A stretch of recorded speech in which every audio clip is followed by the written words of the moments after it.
Assalamualaikum warahmatullahi wabarakatuh. Perkenalkan, nama saya Muhammad Rizky Wibisono, mahasiswa semester 5 dari jurusan Manajemen Usaha Wisata. Pada video kali ini saya akan membahas tentang identifikasi akses pembiayaan atau modal usaha baru. Dengan unit usaha ITMI_Jakarta dengan produk food and beverage. Elemen pertama, identifikasi pentingnya pembiayaan atau modal. Kriteria unjuk kerja, alasan kebutuhan modal usaha baru yang diidentifikasi dengan batasan variabel, yaitu tantangan cash flow dan juga siklus pengembangan produk yang panjang.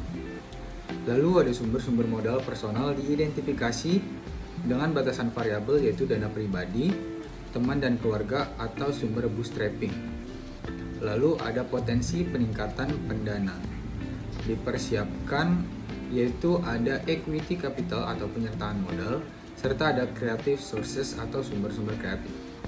Yang kedua, identifikasi sumber-sumber pembiayaan ekuitas. Yang pertama, business angel diidentifikasi dengan mempunyai karakteristik: satu, menginvestasikan uang mereka sendiri ke dalam proyek, biasanya lebih sedikit daripada yang diinvestasikan oleh pemodal ventura. Lalu ada mereka berinvestasi sesuai dengan kelayakan proyek. Lalu ada jenis venture capital. Jenis venture capital dapat mencakupi single tier approach, equity venture capital, serta private venture capital company. Lalu ada IPO atau initial public offering yang diidentifikasi dapat memberikan manfaat sebagai mengatasi kendala pinjaman, mempunyai bargaining lebih besar dari bank, diversifikasi likuiditas dan portofolio, monitoring serta pengakuan investor dan perubahan modal. Lalu yang ketiga, identifikasi pembiayaan pinjaman. Bank komersial diidentifikasi yang mempunyai karakteristik bank tertarik pada perusahaan yang memiliki arus kas yang kuat, leverage rendah, keuangan yang diaudit, manajemen yang baik, serta neraca yang sehat. Lalu ada SBA guarantee loan, memiliki karakteristik pinjaman jaminan SBA dapat digunakan untuk hampir semua tujuan bisnis yang sah. Lalu sumber-sumber pinjaman lain diidentifikasi. Yang pertama ada kartu kredit. Sebaiknya kartu kredit itu digunakan secukupnya. Lalu ada yang keempat, identifikasi sumber-sumber kreatif pembiayaan dan modal. Leasing atau sewa diidentifikasi yang memiliki karakteristik sebagian besar sewa penggunaan uang muka sederhana dan pembayaran bulanan semasa sewa. Lalu ada SBIR atau Small Business Innovation Research and STTR atau Small Business Technology Transfer, diidentifikasi memiliki karakteristik program 3 fase, yang berarti bahwa perusahaan yang memenuhi syarat memiliki potensi untuk menerima lebih dari satu hibah atau mendanai proposal. Lalu ada buku kerja yang ke-11, bergerak dari sebuah ide menjadi sebuah usaha, yaitu identifikasi dan evaluasi peluang pemasaran. Unit usaha food and beverage dengan produk yang bernama ITMI_Jakarta. Langkah-langkah diidentifikasi peluang pemasaran. Kriteria kinerja. 1. Informasi tentang kebutuhan pasar dan jenis pemasaran dianalisa untuk mengidentifikasi peluang pemasaran. Dengan hasil rekaman tentang kebutuhan pasar mencakupi kebutuhan pelanggan, tren dan perkembangan pasar, profitabilitas, dan juga angka penjualan. Lalu jenis pemasaran dapat mencakupi pemasaran langsung, pemasaran ide, pemasaran sektor publik, serta pemasaran layanan. 1.2.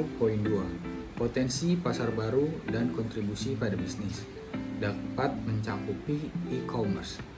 Karena melihat peluang pasar saat ini, media sosial sangat digandrungi oleh semua kaum atau semua kalangan.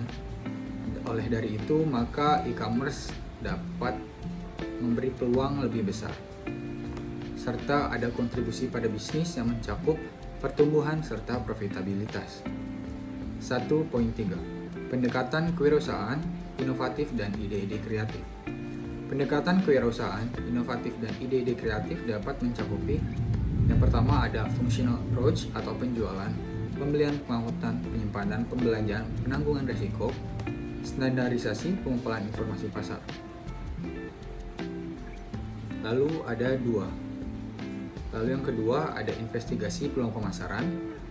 Peluang pemasaran diidentifikasi kemungkinan mereka cocok dengan tujuan dan kemampuan organisasi. Peluang pemasaran mencakupi pengembangan produk yang dijual kepada pelanggan dan mengubah feature, advantage, and benefit dari produk, mengubah model atau menambah ukuran baru. 2.2. Hasil evaluasi peluang diidentifikasi untuk menentukan dampaknya pada basis bisnis dan pelanggan saat ini.